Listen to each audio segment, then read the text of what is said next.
మంచిర్యాల జిల్లా కోటపల్లి మండలంలోని ప్రాణహిత వరద ముప్పు ప్రాంతాలను Ramagundam police commissioner M Srinivas పరిశీలించారు.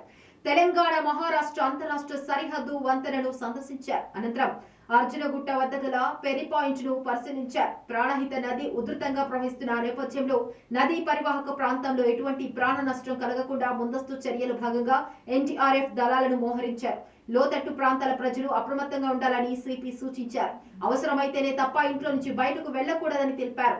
అనంతరం సిబ్బందికి పలు సూచనలు సలహాలు అందజేశారు.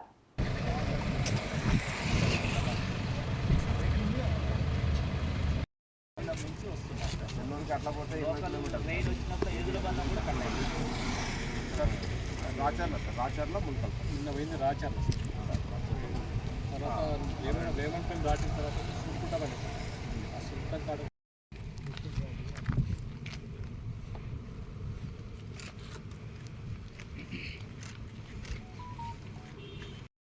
కానీ మధ్య మధ్యలో కటింగ్ ఉంది సార్. ఇప్పుడు బ్యాక్ వాటర్ వచ్చేస్తాయి. సుల్కుటం దగ్గర బ్యాక్ వాటర్ వచ్చినాయి సార్. రాకపోకలు జరిగాయి ఈరోజు అయిపోయినాయి సార్. అయితే వాళ్ళు మళ్ళీ అటు బెల్లంపల్లి వైపు పోవాలి సార్. దాని అవసరాలు అది మళ్ళీ లాంగ్ అవుతుంది సార్. ఎన్ని కిలోమీటర్లు అయితే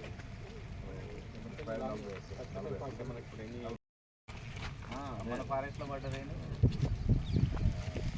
కాల్ చేసుకోమని కట్టాలి. ఇది తెలుస్తుంది ఎక్కడ వరకు ఉండే సార్. ఈ మట్టి వచ్చిందంటే ఈ వరకు వచ్చింది. మళ్ళీ ఇప్పుడు రెయిన్ స్టార్ట్ అయింది కదా సార్. ముల్కల బ్యాక్ వాటర్ అయితే వాటర్ లెవెల్ ఉంటుంది కానీ మనకు ఫ్లోయింగ్ సిస్టమ్ ఉండదు కదా. అట్లాంటి మనం